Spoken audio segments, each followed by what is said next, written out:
My name is Sean. Actually, that's not my real name, but it will have to do.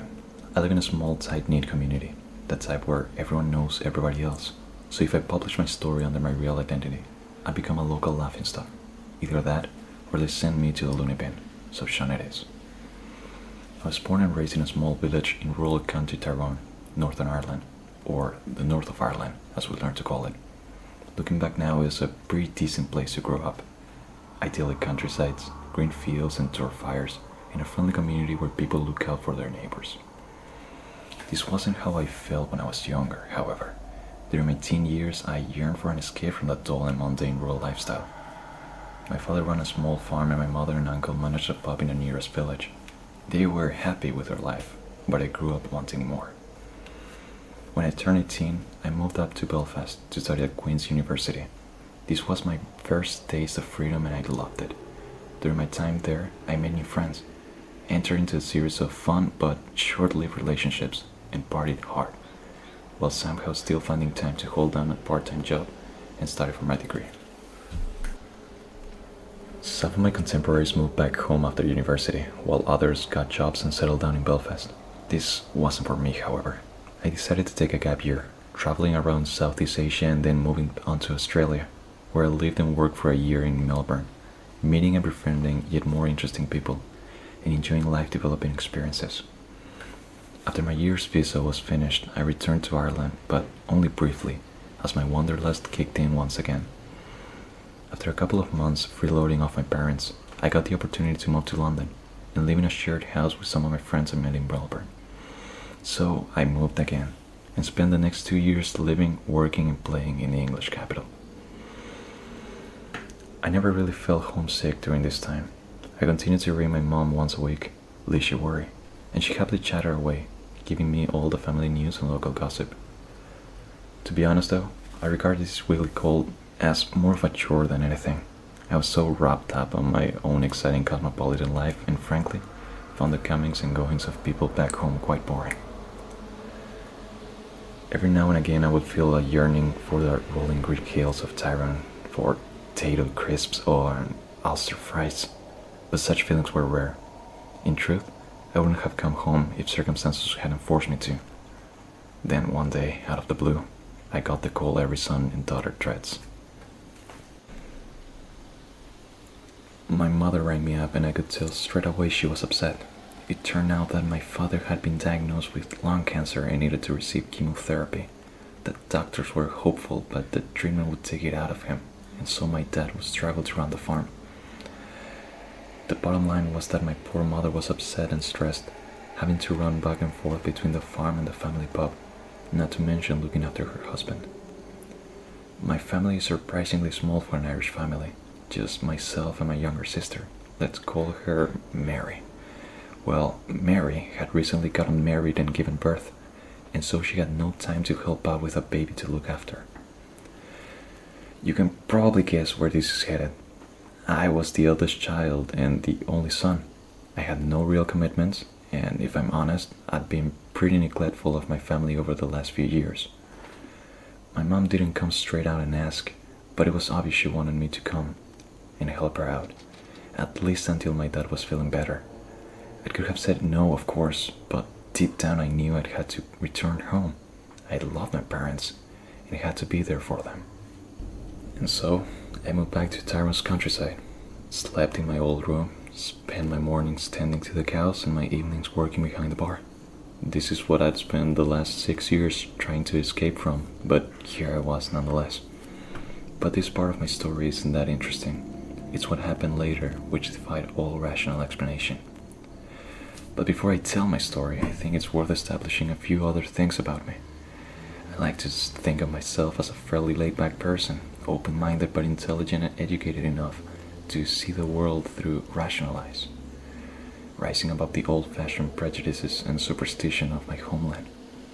I grew up as part of the ceasefire generation, coming to age in the years after the Good Friday Peace Agreement, which ended 3 decades of conflict in the north of Ireland. I was brought up as a Catholic and got dragged to Mass every Sunday, but never considered myself religious. Politics wasn't my thing either. I consider myself Irish rather than British, and would one day like to see a united Ireland, but I don't believe it's a cause worth killing over. I don't support violence from either side and get pissed off by sectarian divide. That said, my family were victims of the Troubles. My grandparents on my father's side were murdered during the mid-1970s in a random sectarian attack. This happened long before I was born, but clearly the tragedy had cast a dark shadow over our family. My father was, and still is, a man of few words, and he rarely spoke about his parents' murder, although it must have had a terrible impact on him. I always just assumed that he found it too painful to remember.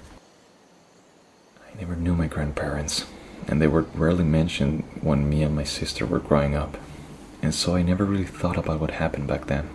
That is, not until the bizarre events of 5 consecutive nights during the late spring brought the nightmare home to me in a way I'd never thought possible.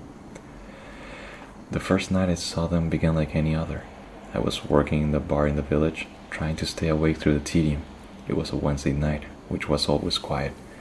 A couple of regulars were in, nursing their pints and whiskeys, barely speaking or interacting with me other than to order more drinks.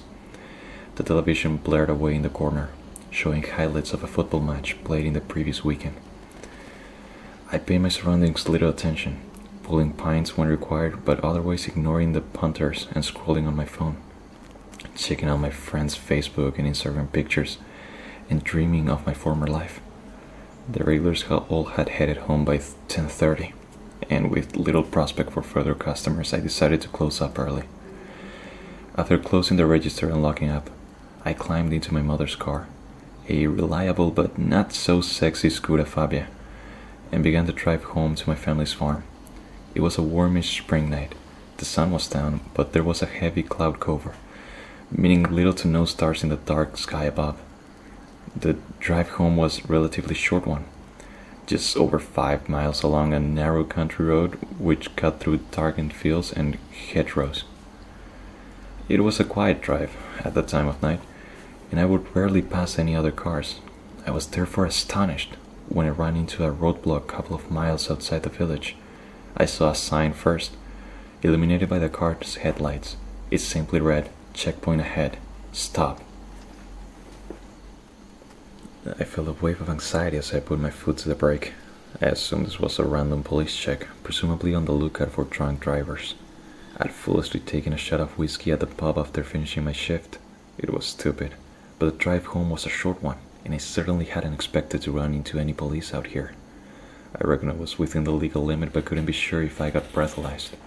The last thing I needed right now was a court appearance and my license suspended. But I wasn't able to turn around or bypass the roadblock, so I sucked it up and brought my vehicle to a halt.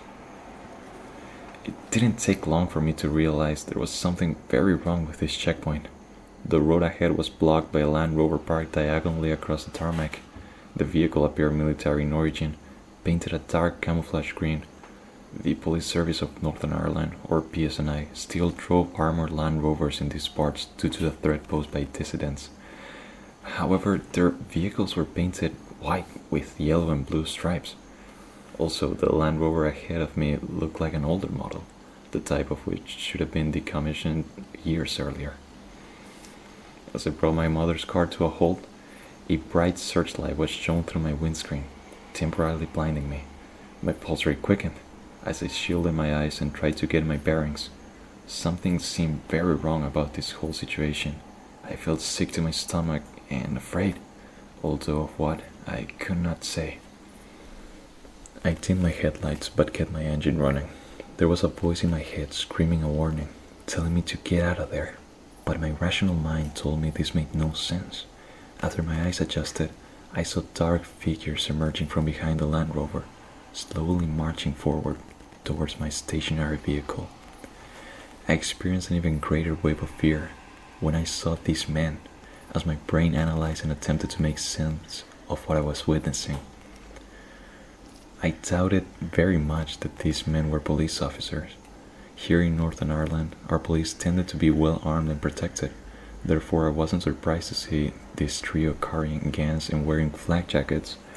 However, their uniforms seemed more military than police. What's more, their weapons, they didn't look familiar. Two of them were carrying long rifles with wooden stocks, while the third held a bulky submachine gun with a banana-style magazine. I'm no expert in weaponry, but these guns didn't look modern. Things began to link together in my head. The vehicles, the uniforms, and the guns all seemed to be a throwback to a previous era. It occurred to me that this could be a film set, a period drama perhaps. Had I unwittingly stumbled into the middle of their scene, driving my anachronistic 21st century Skoda? This was the most logical explanation, but it didn't seem right. The way these men carried themselves, they didn't appear to be actors. They looked like they meant business. And then they raised their guns, aiming directly at my front windscreen. My heart beat faster in my chest as I gripped so tightly to my steering wheel that my knuckles turned white. But what really terrified me wasn't their guns, but their faces. As the trio crept ever closer towards my car, weapons in hand, I was able to make out their features in the dim light. There was no color in their faces, and their skin appeared as pale as milk. Their expressions were blank, with not a shred of emotion visible. And their eyes, well, I'd never seen anything quite like them. Not on a human being anyway. They were jet black, like a shark's, dark and predatory, without a shred of human compassion. Two of the men, if that's what they really were, stood their ground, covering my small car with their high-powered rifles. The third, who I guess was their leader of this ghoulish group, lowered his gun and walked up to the driver's side window, standing just inches away from the glass, glaring down at me with those hideous eyes. I didn't dare to look at him directly, and couldn't even lift my head to acknowledge him, my fear being so severe. I had never experienced such terror in my whole life. There followed a tension-filled minute which seemed like an eternity. The figure just stood there, not speaking or moving, just watching me, his cold glare cutting right through me. I simply sat there, my hands glued to the steering wheel, staring down at my dashboard. I didn't know what to do. Part of me hoped this was all some kind of terrible nightmare, and I would safely awaken in my bed at any moment. But this was more vivid, more real than any dream I'd ever experienced. There seemed to be no end to this hideous moment in time. It became clear that the soldier, or whatever he was, would not make the first move. If I wanted to have any chance of getting out of this, I would need to take action. Taking a deep breath, I raised my head ever so slightly and slowly moved my shaking hand across the car door, where I flicked the switch to open up the smallest of cracks in my driver's side window. I glanced at the ominous figure, focusing on chest level, as I couldn't bring myself to look into his terrible eyes. I opened my bone-dry mouth, struggling to speak through my quaking lips. Good evening. Can I help you, officer? Do you need to see my driver's license? I realized how ridiculous my words sounded as soon as I'd spoken them, but my actions did provoke a response. I heard a deep, croaking voice which sent a chill up my spine. Against my better judgment, my gaze was drawn upwards to his lifeless face and into those predatory eyes. His mouth was open wide, revealing a horrible, deep, gaping hole that was darker than the night.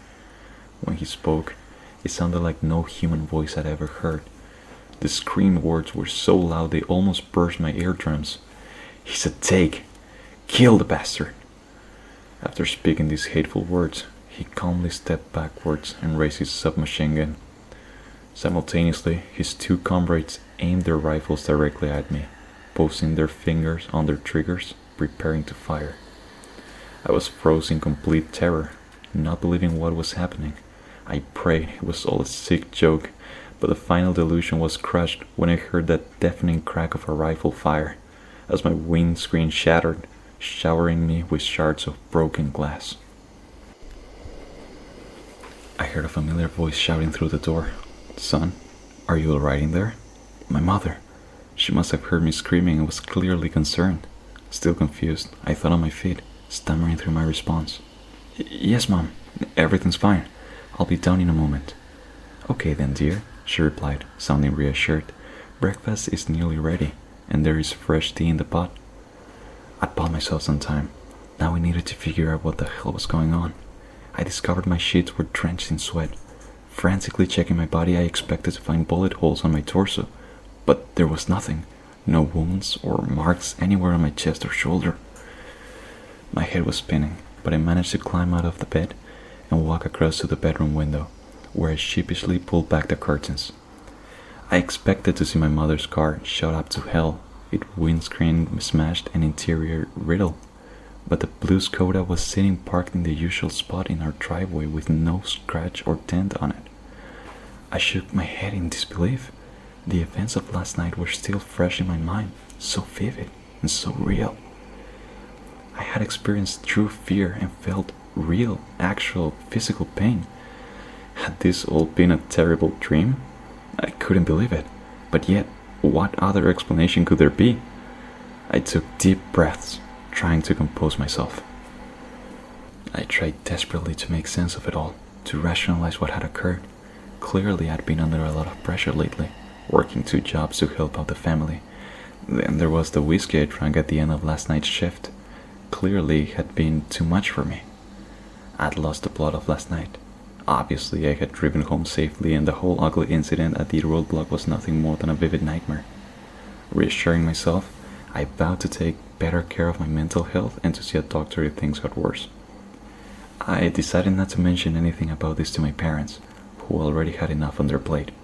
I really did hope this was a one-off, but I was dead wrong. Thursday went by much as normal. I was busy enough, and so I had little time to dwell on the events of the previous evening. After my early morning breakfast, I went about my daily chores on the farm, suffering through the predictably damp and drizzly Irish weather. Then, after lunch and a short afternoon break, I drove down to the pub to begin my shift. We do a pub quiz on Thursday night, which meant it was busy. I was run off my feet and the craic was good, and so my mind was kept occupied. It was after midnight before I was able to close up. I felt exhausted and stressed, but remembering the events of the previous night, I avoided taking a drink at the end of my shift. I'll confess that I did feel trepidation about my drive home, but I convinced myself that nothing bad would happen. Well, I suspect you can guess what happened next. It played out more or less the same as the previous night. The checkpoint was located at the exact same position along the lonely road. My heart sank and my stomach churned when I saw those all too familiar words upon the metal sign. Checkpoint ahead. Stop. I couldn't believe this was happening again. Surely it must be some sort of elaborate trick, I thought. Having little choice, I brought the car to a halt, as once again the road was blocked by the same antiquated military Land Rover. And to my horror, the exact same trio of unnatural armed soldiers emerged to confront me. I kept telling myself it wasn't real, that all this was simply a product of my tired and stressed brain. But if this was a nightmare, I could not awake from it. The scenario played out as before, with the 2 riflemen covering me, while their submachine gun wielding commander marched over to my driver's side window, glaring down at me accusingly. I was somewhat braver than last time, raising my head to look directly at my enemy, but I couldn't focus on those black, soulless eyes. I did pick up on some additional details, however, like the color of the soldier's beret, the harp-type insignia on his uniform, and a small but distinct scar on his left cheek. I decided not to go down so meekly this time, electing to confront this otherworldly gunman head-on. "Who are you?" I demanded angrily. "What do you want from me? Are you even real?" Unsurprisingly, he didn't answer any of my quick-fire questions. Instead, he opened his gaping mouth and screamed the same hate-filled words from the previous night. "He's a take! Kill the bastard!" "Shit!" I swore aloud, knowing all too well what was coming next. I desperately tried to escape, opening the driver's side door and starting to run down the road, away from the checkpoint. I only got about 6 yards before I was hit, a bullet striking me square between my shoulder blades. I screamed in agony before slowly falling down in the tarmac. More bullets struck me in the back, my blood spilling all over the road. Once again, I blacked out, taking my last breath as the darkness took me. You can probably guess what happened next. I awoke, screaming in my own bed, without a mark on me. It reminded me of the film Groundhog Day, except every night I was brutally murdered. At this point, it struck me there were only two possible explanations. Either I was going insane, or I had been caught up in some kind of paranormal event. I'd never believed in ghosts or the supernatural, and so in all likelihood, I was suffering from a psychotic episode. But what would I do about it? Have myself voluntarily committed? That kind of thing could ruin your entire life, not to mention what it would do to my mother. Besides, I had no history of mental illness, nor was there any in my family as far as I knew. A big part of me was in denial, not wanting to face this uncomfortable situation. I still hoped this would all just go away and become nothing more than an unpleasant memory. Nevertheless, Friday wasn't a good day, and I went through my routine in zombie mode, barely functioning or interacting with family or customers. My bar shift was the worst, my fear growing the closer it came to closing time.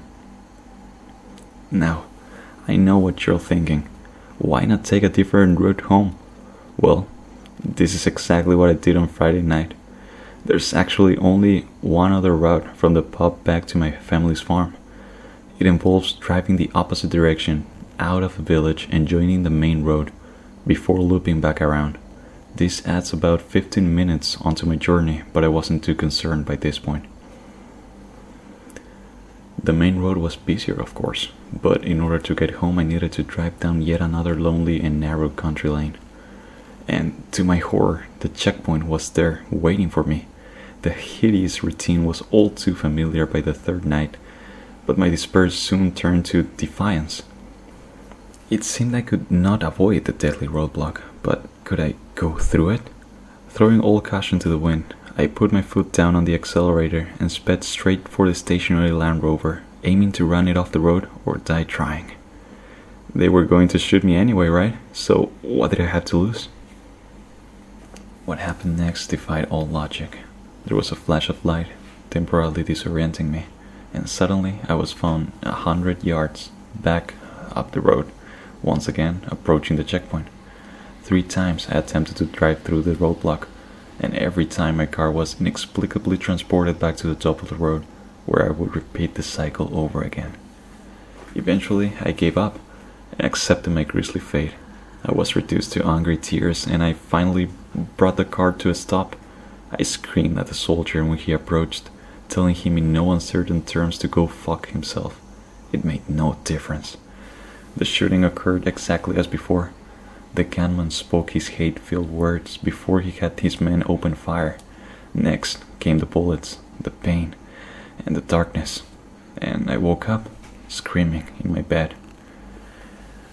Needless to say, I was in a pretty bad state by Saturday morning. The trauma of being brutally murdered 3 nights in a row had inevitably taken its toll on both my mental and physical health. I couldn't face going through the same terrifying ordeal all over again, and so I took the day off, telling my mother I was feeling ill. Actually, this wasn't much of a stretch, because I looked bloody awful. Mom was sympathetic, fussing over me and sending me back to bed with a cup of hot lemsip. She arranged for a neighbor to help with the cows and for my uncle to cover my shift at the bar. I felt guilty, because I was meant to be here for my family, but I desperately needed his temporary retrieve. I needed to find out what the hell was happening and how to end it. Otherwise I could end up as trapped in his horrible death cycle forever. Knowing my time was limited, I frantically searched online for any information which could be relevant. I had a number of clues to work with: the checkpoint, the soldiers in their uniforms, the vintage Land Rover, and the weapons they carried. Before long, I found myself delving into the dark history of my home country and uncovering forgotten secrets about my own family. My first clue was how the vehicle, guns, and the whole scene was reminiscent of the troubles the period of sectarian violence which had plagued my homeland for 3 decades. The ghostly soldiers I'd encountered looked like a throwback to the 70s, and so I began trawling through archived photographs and film footage online. My eureka moment came when I found an old photo of a military patrol and recognized the uniform, beret, and harp-shaped insignia. The picture was captioned, UDR Patrol, County Tyrone, 1974.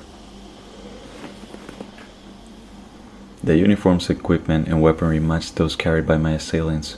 I knew a little about the UDR, or Ulster Defense Regiment, from my history classes back in school, but I learned much more during my online research that morning. The UDR was locally recruited British Army regiment, active during the Troubles. A lot of its soldiers were part-time and almost all were Protestant.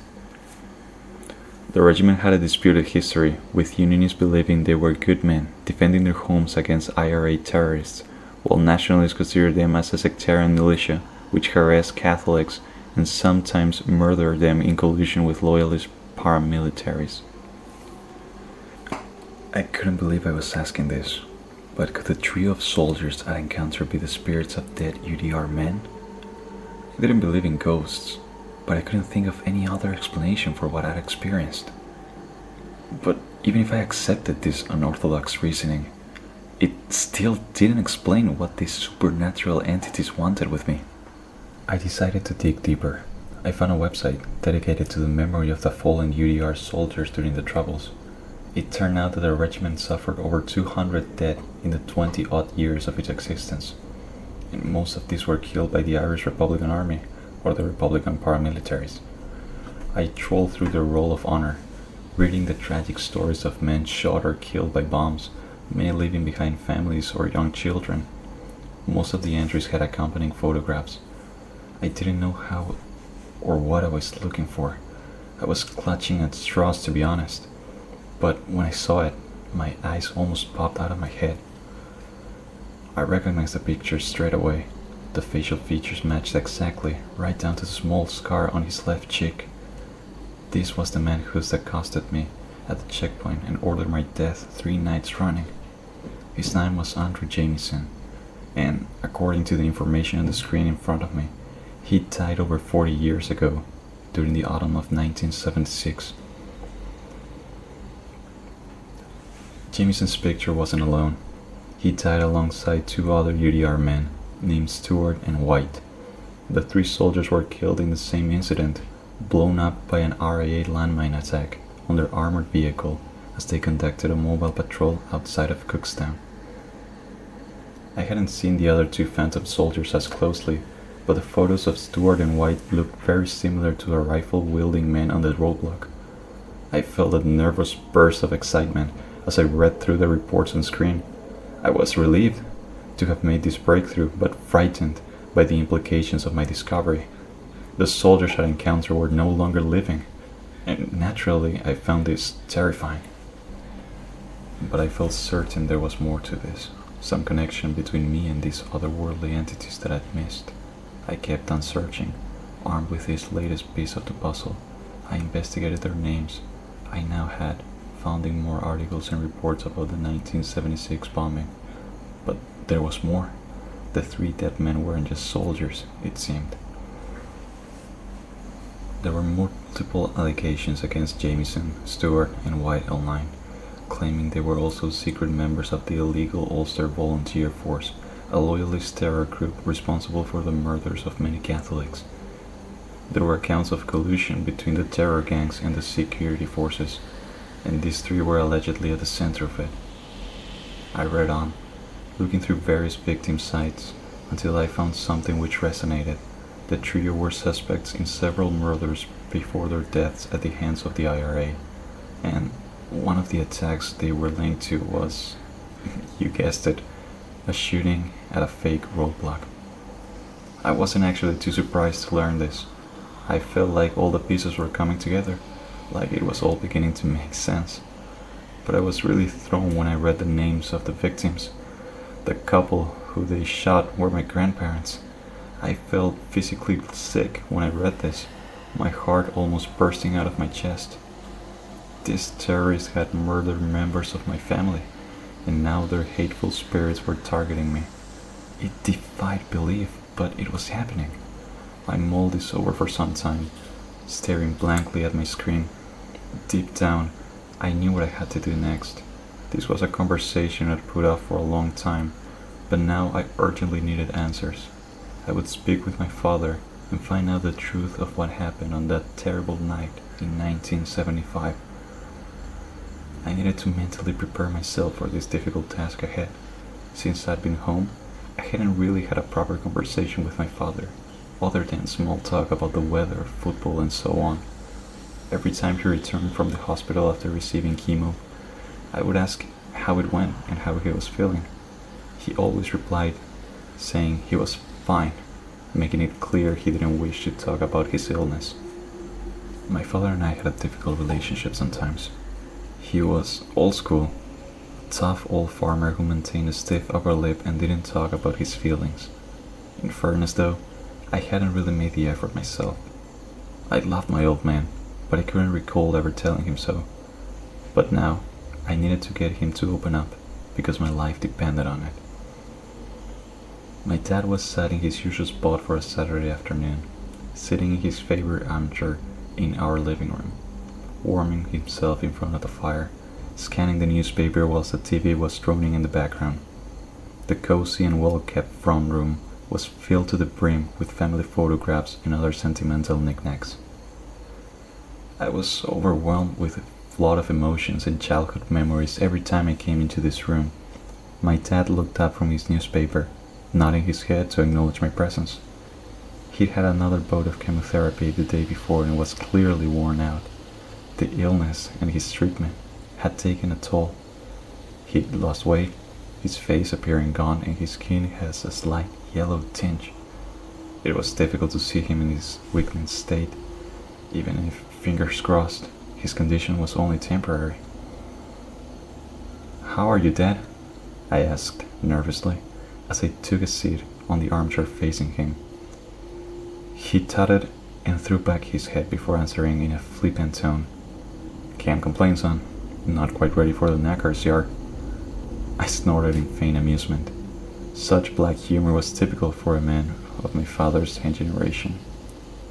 I decided to move on, knowing my father was no fan of small talk. I needed to get straight to the point. "I need to talk to you, Dad. It's important." He set down his new paper and met my gaze, with a look of confusion and concern etched on his face. "This sounds ominous, son. What is it?" he inquired. I took a deep breath before continuing.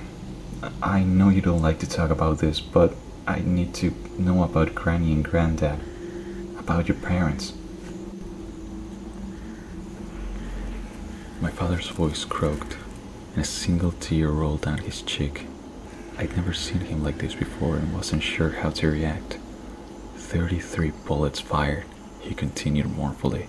13 hit your grandfather and 10 your grandmother. They never stood a chance. We couldn't even have open caskets at the funerals. He came close to falling apart completely at this point. I felt like reaching out to embrace my father, but I could not. All I could do was mutter inadequate sympathies. "I'm sorry, Dad." In any event, my father was able to pull himself together and carry on. "You know, losing my mother and father almost broke me. The grief and the anger. The police never brought anyone to justice.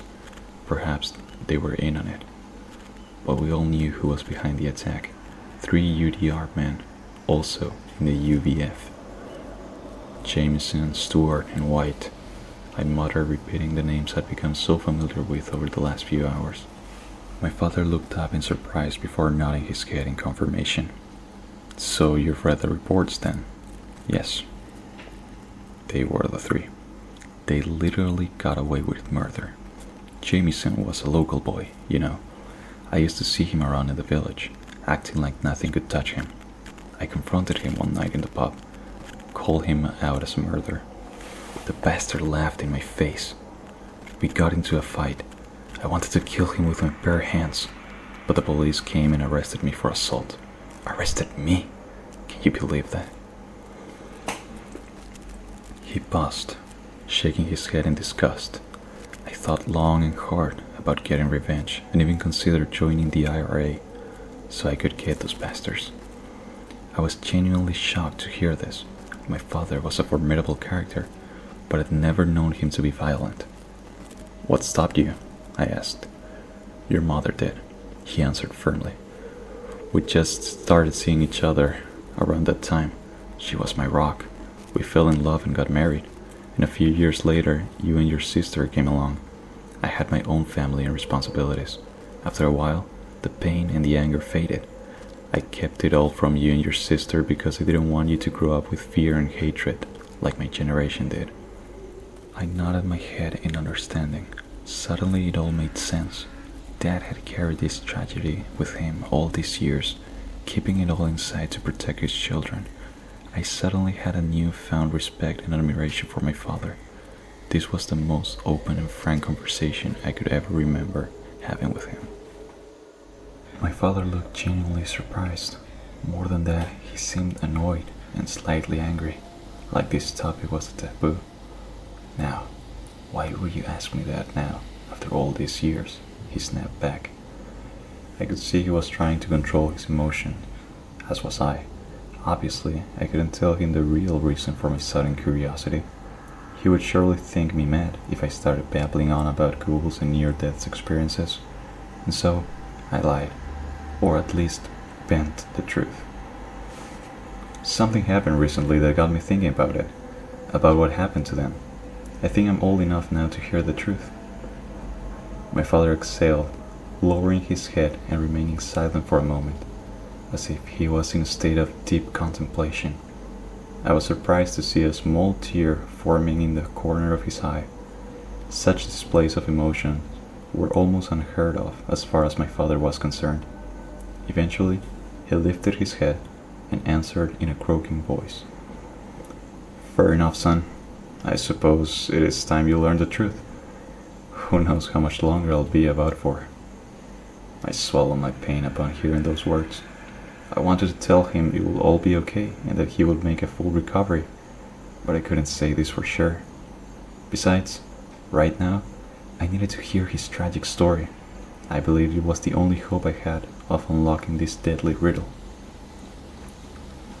"The first thing to know is that your grandparents were good and honest people. They went to church and took care of their family and neighbors.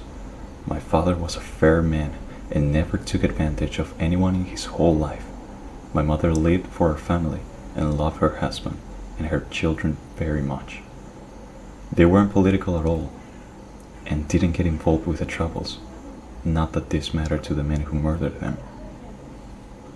He sighed heavily, shaking his head and clenching his fist. This was clearly a very difficult topic for my father to discuss, but he persevered. "They set up a fake checkpoint at night. They reckon it was up for about 2 or 3 hours in total. At least 3 cars passed by before your grandparents. 2 local Protestants who they led through, and 1 off-duty police reservist who showed his ID card. There were 3 armed men, all dressed in UDR uniforms. They said the guns and clothes were stolen from an army barrack the year before. Maybe that's true, but we all knew who was responsible.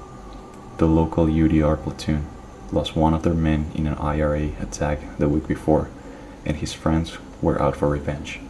They didn't care who they killed, as long as they were Catholics. Your grandparents were just unlucky, in the wrong place, at the wrong time." "Did you hear what happened to them? To Jamieson, White, and Stewart?" I asked. "Yes, of course. They died in an IRA bombing a year later," Dad answered. I knew this was dangerous territory, but I had to push for more. "How do you feel when they died?" I inquired sheepishly. My father slowly nodded his head as if he had anticipated this question. "I thought I would be happy, that their deaths would bring me some satisfaction. But, to tell the truth, I felt sad. These men had done my family a great wrong, but they were still sons, brothers, and fathers. Yet more families were grieving, and for what? No, son. Hatred is like drinking poison, expecting the other person to die. I'll never forget what those men did, but over time, I learned to forgive them. After such an emotional conversation, we decided to share a drink together. My father pouring 2 large glasses from the bottle of whiskey he kept for special occasions. After the drink, we embraced, and my father excused himself, saying he needed to rest. I was sorry to have put him through this, especially given his current condition, but at last, I knew the truth, and maybe I had found my way out of this hellish cycle of violence. The next day was Sunday. I hardly slept a wink the night before with the terrible images running through my head. Nevertheless, I got up the next morning and went about my daily routine, acting like everything was normal. My mom wasn't convinced, telling me I looked pale and should take an extra day to rest up, but I dismissed Mom's concerns, telling her I was fine and to stop fussing.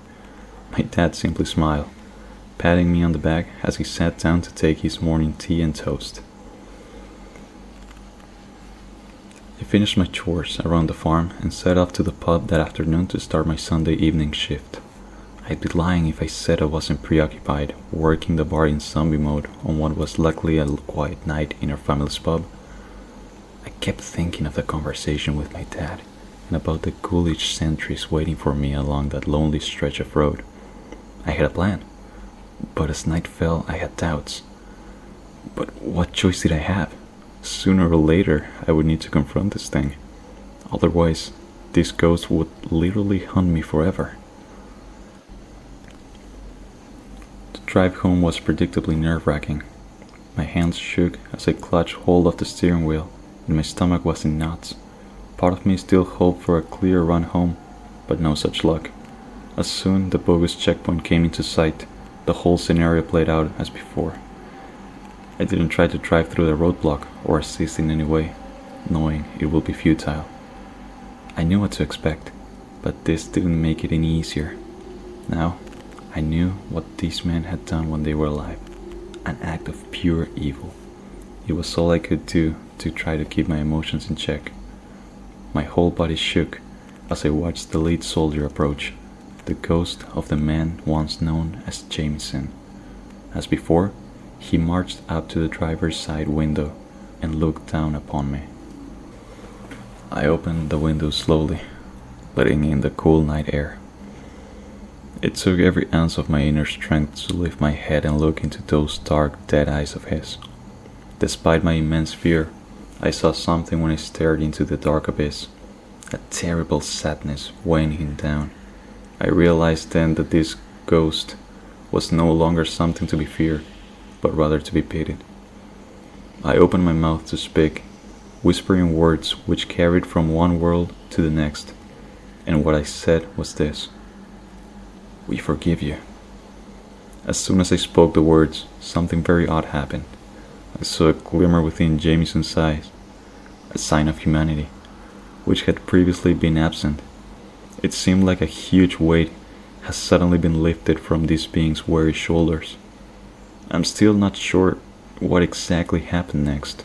I remember a flash of light that temporarily blinded me, and then a gust of cold wind which chilled me. When I regained my senses, Jameson was gone, and so were his 2 ghostly comrades and the Land Rover. The road in front of me was totally clear, and there was no sign that the checkpoint had ever been there. I sat there for several minutes, with my hands on the wheel, dumbstruck at what I'd just witnessed. Finally, when I was satisfied it was safe, I put my foot on the accelerator and drove on. It's been almost a year since the bizarre events I've witnessed. The roadblock has never reappeared, not once. I'm fairly confident that Jameson, Stewart, and White have moved on to another place. I hope they have found peace. My dad has responded well to his treatment and is now in remission. He's back at work, which means the pressure is off my mom. Nevertheless, I decided to stick around for the time being, as I'm enjoying reconnecting with my parents, my sister, and my newly born baby niece. I haven't told my family what happened out there in that lonely country road. They would probably reckon I was mad. But I know what I saw and experienced. It was real. I've since come to believe this all happened for a reason, and I was meant to confront these ghosts, which had haunted my family for so long. Then again, maybe that's all bollocks. Why would I know? I'm just a wee barman from County Tyrone after all. Now, whose round is it?